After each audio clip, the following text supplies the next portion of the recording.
Hello friends, मैं सी अपनी जान आपका स्वागत करता हूं आपके अपने यूट्यूब चैनल पर। दोस्तों, जीएसटी में एक नया सर्कुलर आया है। सर्कुलर के थ्रू काफी रिलैक्सेशन दिया गया है जीएसटी टैक्स पेयर को for the claiming of GST ITC. GST ITC को लेकर ये सर्कुलर आया है और इसमें काफी इंपॉर्टेंट पॉइंट्स जो है इन्होंने क्लेरिफाई किए हैं।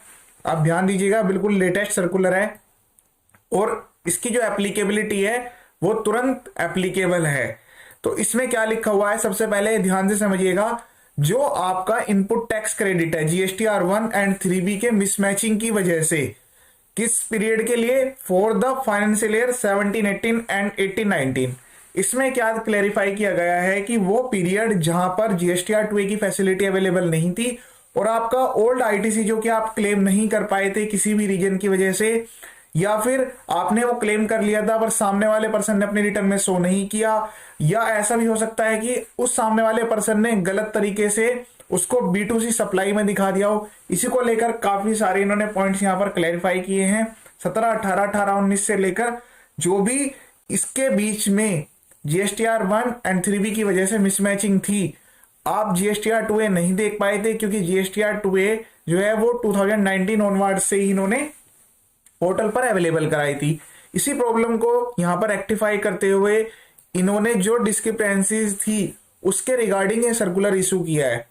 और इस सर्कुलर के थ्रू इसमें इन्होंने जो हार्डशिप थी कि जो ऑफिसर है वो डिसअलाउड कर रहे थे, क्योंकि 17-18 के लिए ध्यान से सुनिएगा, क्योंकि वीडियो सभी के लिए एप्लीकेबल है। ऐसा नहीं है कि जी आपका 17-18, 18-19 में सब कुछ ओके रहा तब भी आपको ये वीडियो काफी इंपॉर्टेंट है आपके लिए, क्योंकि 17-18 के अभी 6 साल पूरे नहीं हुए हैं। तो 17-18 के जब 6 साल, जब लास्ट ईयर वाला ईयर आता है, तो जो ऑफिसर है उस टाइम पे नोटिस बनाकर आपको भेज देते हैं कि आपका इतना डिफरेंस है, आप जमा करा दीजिए। फिर उसके बाद 18-19 से, जब 19 से 6 साल काउंट करेंगे, वो जहां पर कंप्लीट हो रहे हैं वहां पर उस साल में फिर इसके नोटिस आएंगे। क्योंकि ये देखा जाता है कि जब भी ईयर कंप्लीट होते हैं तो जो लास्ट ईयर है उसी में ही ऑफिसर के पास काफी ज्यादा डिटेल्स आ जाती है, क्योंकि जो पोर्टल है वो खुद से ही इसकी रेड फ्लैगिंग करके उनके पास डाटा अवेलेबल कराता है कि पर्टिकुलरली आपके अंडर में इतने जीएसटी है और इनका डाटा मिसमैच है। तो उसके बेस पर जो ऑफिसर है वो नोटिस बनाकर सीधे डिमांड कर लेते हैं। तो अब आप 17-18, 18-19 के लिए इस सर्कुलर की हेल्प लेते हुए इसमें जो पॉइंट लिखे गए हैं क्लैरिफिकेशन के अकॉर्डिंग अपना रिप्लाई तैयार कर लीजिएगा। क्योंकि आपका ऐसा, क्योंकि स्टार्टिंग में क्या था, काफी सारी मिस्टेक्स भी हुई थी। नया नया जीएसटी जब 17 में आया था तब भी कुछ प्रॉब्लम थी, 18-19 में भी प्रॉब्लम थी। तो इसमें जो पॉइंट यहां पर क्लैरिफाई किए गए हैं, अब आपको रिवर्सल करके डिमांड पे करने की या उस पर इंटरेस्ट देने की रिक्वायरमेंट नहीं पड़ेगी। ये सर्कुलर जो है सभी के लिए थ्रोली एप्लीकेबल है। जो भी 17 से इनके बाद रजिस्ट्रेशन है उनके लिए तो खासकर काफी इंपॉर्टेंट है। ठीक है, अब यहां पर क्योंकि जो जीएसटीआर 2 है उसमें देख के आपको पता लग जाता है कि आपके सामने वाले पर्सन ने जो है वो पे किया है आईटीसी या नहीं किया है, आपके पोर्टल पर शो किया है या नहीं किया है। क्योंकि जो रूल है 36 सब रूल 4, इसको 9 अक्टूबर 2019 में लाया गया था। और बट लेकिन इसकी जो एप्लीकेबिलिटी थी वो रेट्रोस्पेक्टिव थी, कि पुराने टाइम से लेकर ये एप्लीकेबल इन्होंने कर दिया था, subject to restriction and conditions. Section 16 के अंडर में स्पेसिफाइड है। सेक्शन 16 को लेकर लेटेस्ट वीडियो भी मैंने अपने चैनल पर अपलोड की थी, आप उस वीडियो को जरूर देखिएगा। उसमें काफी सारी स्ट्रिक्ट कंडीशन ऐड हुई हैं रिसेंटली अभी, जो कि 1 अक्टूबर से अप्लाइड है। तो आपको जब भी आप किसी भी पार्टी से परचेज कर रहे हो गुड्स या सर्विस, तो आपको ध्यान देने की जरूरत है कि कोई भी आपने एक्शन अगर गलत लिया तो उसका टैक्स भी आपको ही भरना पड़ जाएगा। उस टाइप के प्रोविजन ऐड हुए हैं।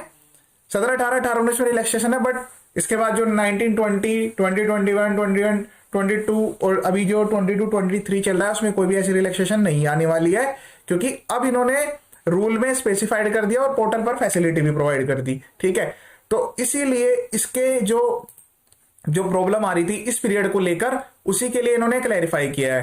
पहले इन्होंने 4 सिनेरियो बनाए अलग अलग, ABCD। आप देखिए 4 सिनेरियो बना दिए। फिर यहां पर इन्होंने एक पॉइंट में लिख दिया प्रोसीजर जो है वो पैरा नंबर 4 में जो लिखा है उसको फॉलो करेंगे। ठीक है, बाकी सारी चीजें तो सेम एडिटिज है, सब में कॉपी किया हुआ है। अब मैं सबसे पहले वो जो पॉइंट मैंने बताया था, क्या सप्लायर जो है अपने जीएसटीआर 1 में फेल ही हो गया कि उसने रिटर्न, आपकी जो डाटा है अपनी रिटर्न में फाइल नहीं कर पाया है वो। ठीक है, बट लेकिन उसने जीएसटीआर 3 भी फाइल कर दी थी, क्योंकि स्टार्टिंग में क्या था, पहले जीएसटीआर 1 आई थी फिर उसके बाद इन्होंने 1 2 3 3 रिटर्न निकाली थी। 1 जो है लॉक हो गई थी, उसके बाद वो कोई फाइल ही नहीं कर पाया, जिसकी गलत फाइल हो गई, फाइल हो गई, ठीक है। तो due to which the supply made in set tax period do not reflect in form GSTR 2A। तो अब जब ये 2A लेकर आए तो उसमें आपकी सप्लाई नहीं दिखाई दी। अगला पॉइंट आता है where the supplier has filed form GSTR 1। GSTR 1 भी फाइल करी, 3B भी फाइल करी, बट वो जो है जीएसटीआर 1 में प्रॉपरली रिपोर्ट नहीं कर पाया, क्योंकि जो आपका जीएसटी है उसको प्रॉपरली उसने नहीं दिखाया, वो किसी दूसरे के जीएसटीएन पे रिफ्लेक्ट हो गई, तो आपके 2A में वो नहीं आई। अगला पॉइंट क्या आता है, जहां पर जो सप्लाई है वो उसने रिफ्लेक्ट तो करी है, बट लेकिन आपका जो जीएसटीएन नंबर था वो गलत था उसके पास, उसने B2C में दिखा के फाइल कर दी। उससे अगला क्या पॉइंट आता है, जहां पर सप्लायर ने फॉर्म तो फाइल करा है, जीएसटीआर 1 3B भी फाइल करा है, बट लेकिन जो जीएसटी नंबर है वो गलत डाल दिया उसमें, मतलब जो किसी आपका जीएसटीएन की जगह किसी दूसरे पर्सन का जीएसटीएन डाल दिया। तो इसकी जो पावर है वो ऑफिसर को दी गई है, और इसमें सीए और सीएमए का भी काफी बड़ा रोल इन्होंने यहां पर दिया है पॉइंट नंबर 4 में, कि आपको उनसे सर्टिफिकेट लेना पड़ेगा उसके बेस पर। अभी मैं आपको यहां पर बताने वाला हूं क्या लिखा हुआ है पॉइंट नंबर 4 में। इससे पॉइंट जो ये वाला पॉइंट है कि गलत पर्सन के यहां पर रिपोर्ट हो गई है और उसने क्रेडिट क्लेम कर लिया, तो इस वाले पॉइंट को हम यहां पर लिंक करेंगे जब मैं पॉइंट नंबर 4 आपको बता दूंगा, ठीक है। तो पॉइंट नंबर 4 जल्दी से देख लीजिए। जो प्रॉपर ऑफिसर है उसके पास वो सारा डाटा आपसे लेगा कि आप स्टार्टिंग में क्या हुआ करता था कि आपको इनवॉइस के बेस पर जीएसटी अलाउड था, वही सेम इन्होंने 3 पॉइंट के साथ ही इसको खत्म कर दिया यहां पर। बट आज की डेट में कम से कम भी 10 पॉइंट है, 10 से भी ज्यादा पॉइंट है जब आप सेक्शन 16 में कंडीशन चेक करेंगे। तो अब इन्होंने क्या लिखा है कि आपके पास क्या होना जरूरी है। सबसे पहले आपके पास जो है टैक्स इनवॉइस, डेबिट नोट होना जरूरी है, जो कि सामने वाले पर्सन ने दिया है आपको। इसके अलावा कोई अदर डॉक्यूमेंट भी, जैसे कि credit notes, debit notes, tax invoices, वो सारी चीजें आपके पास होना जरूरी है। दूसरा है कि आपने एक्चुअल में गुड्स और सर्विस रिसीव किया हो, और लास्ट वाला है कि आपने उसको पेमेंट कर दिया हो विद टैक्स, ठीक है। 3 पॉइंट में इन्होंने यहां पर कवर कर लिया। फिर उसके बाद कहता है कि जब यहां पर गलत रिसिपिएंट के पास चला गया वो, तो उस केस में क्या है कि जो प्रॉपर ऑफिसर है वो सामने वाले जो भी ज्यूरिडिक्शन ऑफिसर है उसको इन्फॉर्म करेगा उस जीएसटीएन वालों को कि जी ये आईटीसी जो है ये गलत था और आप इसको डिसअलाउड कर दीजिए। बस इतना पॉइंट यहां पर इन्होंने लिख दिया।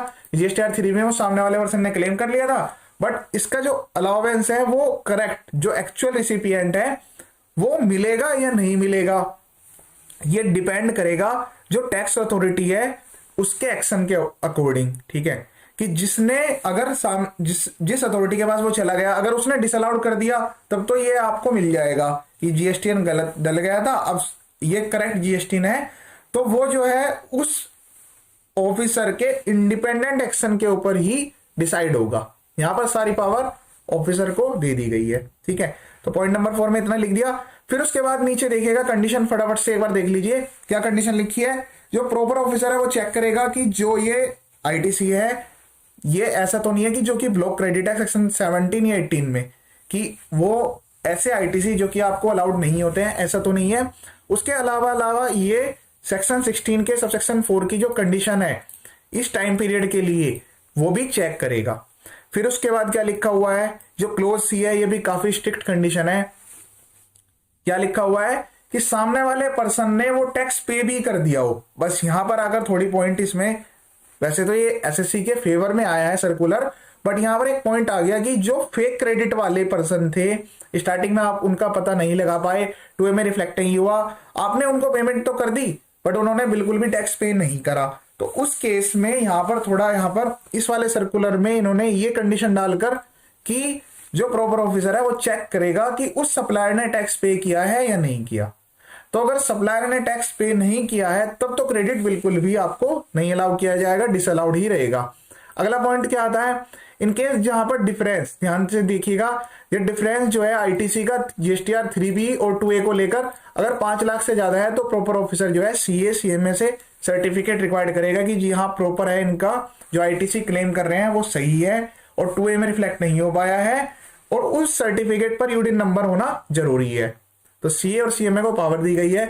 उससे कम वाला आईटीसी, अगर 5 लाख से कम का जो आईटीसी है, वो पूरा का पूरा जो प्रॉपर ऑफिसर है वो अपने अकॉर्डिंग जो उस आईटीसी को क्लेम करने वाला पर्सन है, मतलब अगर आप क्लेम करने जा रहे हैं तो आपसे एक सिंपल सर्टिफिकेट बनवा के ले लेंगे आपके लेटर हेड पे कि जो आपने इस पर्सन से परचेज किया, एक्चुअल में सप्लाई है, उनका टैक्स भी पे हो चुका है, आपने रिसीव किया है और आप प्रॉपरली जीएसटीआर 3B में भी आपने उसको क्लेम किया हुआ है। ठीक है, इसमें एक कंडीशन और डाली है 17-18 के लिए, क्योंकि बाद में विड्रॉ हो गई थी बट लेकिन स्टार्टिंग में थी ये कंडीशन। इसने कहा है कि 17-18 के लिए फाइनेंशियल ईयर 17-18 में एक प्रोवाइजो था सेक्शन 16 सबसेक्शन 4 के अंदर में प्रोवाइजो था, क्या था कि जो रिलैक्सेशन है वो एप्लीकेबल नहीं होगी, क्योंकि जो आईटीसी है वो फॉर्म जीएसटीआर 3B में तभी अलाउड था जब आपने रिटर्न फाइल की हो due date of furnishing of return for the month of September 2018 till the due date of furnishing return of March 2019। तो इस वाले पॉइंट के चक्कर में